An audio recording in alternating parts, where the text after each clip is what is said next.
Hey there YouTube, it's me Andy. The tea of the day today is a Lipton tea that is sitting on my nightstand in front of me for when I need it. I made it in bulk, so I've been drinking it because I'm a teaaholic. But today's video is a two-parter because I'm reviewing two books that have to do with a movie that I recently saw again on Friday. These are two Beauty and the Beast books that I thought, hey, why not review them at the same time? I read them about the same time. So, yeah, if you want to watch both, go ahead and do so. If you don't, that's fine. Just watch the one, or none at all. You can stop right here. Please don't, though. Please just watch the whole way through. I promise it's going to be good. And the first one I'm going to do is The Beast Within by Serena Valentino.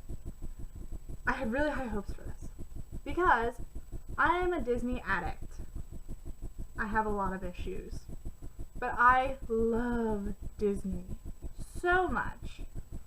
And I got all three books that are written by her about different Disney villains. The reason I say that is because the Beast isn't really the villain, but he is. I'm not getting into that. Not doing it. But she did one that was called Poor Unfortunate Soul and Fairest of Them All. And if you can guess what they're about, cool. But that's not what this video is about. This video is about this one. And this is the first one I'm reading. I don't know if I should have read these in a specific order. I have not touched the other ones yet. But I plan to, and I will fill you in on all that because I plan on doing a review for those too. Because there's like no reviews for them. And I'm Disney. Just Disney. And I don't know if I was supposed to read those three books in a specific order, but I did not. It's sort of a retelling, but it has a lot of the same basis, which kind of throws me off. And with how the new Beauty and the Beast movie was and how some things were altered, it kind of tied into this more than it ties into the original, which I am totally fine with. Those of you who watched my review on Beauty and the Beast know that I loved it. This book threw me for a loop because I read this before I saw the movie. Not really shocking. I try to do my research before I see a movie. But in this, Beast does not give it a name, just like he's not giving a name anywhere, essentially. He's just the Beast. And there's a ball thrown, and he's supposed to meet these girls. Him and Gaston are friends, which, yes, with the original movie, didn't make sense to me whatsoever. Fine. But going through with this, after seeing the new movie and how the curse changes the memory of people, it made so much sense. So, I filmed this video for this book once before. I didn't like how it turned out. I took it down pretty much immediately after I posted it, and no one saw it. Thank God, because I'm irrelevant. But I think I rated it 3 out of 5 stars on Goodreads. Because it didn't stick to the story, Beast was engaged before he met Belle, which doesn't really throw me for a huge loop. It's France. Not shocking, and he's royalty.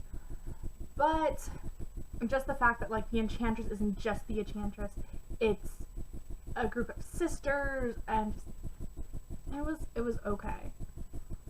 I was fine with it. Not my absolute favorite book in the world. Totally fine.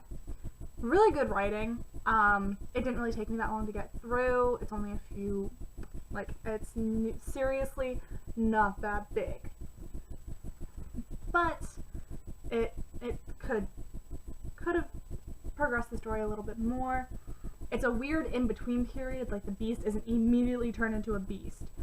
He's just, like, he slowly turns into it, which doesn't actually make sense to me. Which is fine. It is basically a retelling. Serena Valentino had a lot of room to work with, and she took it in a direction that some people may not have fully agreed with. I'm usually a purist. I am slowly changing from that because of books like this that change my view on things. Totally fine. I would suggest it. At first I didn't, but after seeing the new movie, I do. And, I mean, come on. Like, if you don't like the story, just keep it for show, because this is the cool book jacket, and this is the inside. I love it. Yeah, I know, I just did that. And I gotta fix it. It bothers me. If you know the story of Beauty and the Beast, you're fine. If you don't, you're fine. If you haven't seen Beauty and the Beast, what is wrong with you? No offense. But it's honestly pretty good. You don't have to see the new movie to understand it. I'm sure you have if you're reading a book that's based off Beauty and the Beast. Let's be honest. But I am now changing. No, I'm not changing my. It's now 3.5 stars. Half a star makes a difference because it takes a lot for me to get up to 5 stars. But it is really good. And it's a little confusing at times with the curse and how the servants change before he does, but it does make sense. And it kind of throws in that little bit at the end where he's changed back and the Enchantress has something to do with it, which makes sense with seeing the new movie. Again, I suggest it. I really, really do. It's not my favorite in the whole world. Not all of my books will be my absolute favorite, which is fine. But living with this, I can do. It's actually not half bad. So, there's this. And please give this video a thumbs up if you liked it. Go watch the second part, which should be up in like a matter of minutes after I post this.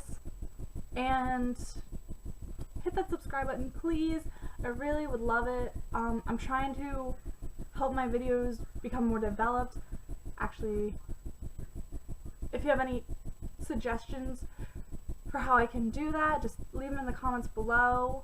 And thanks. I'll see you in the next chapter. Bye!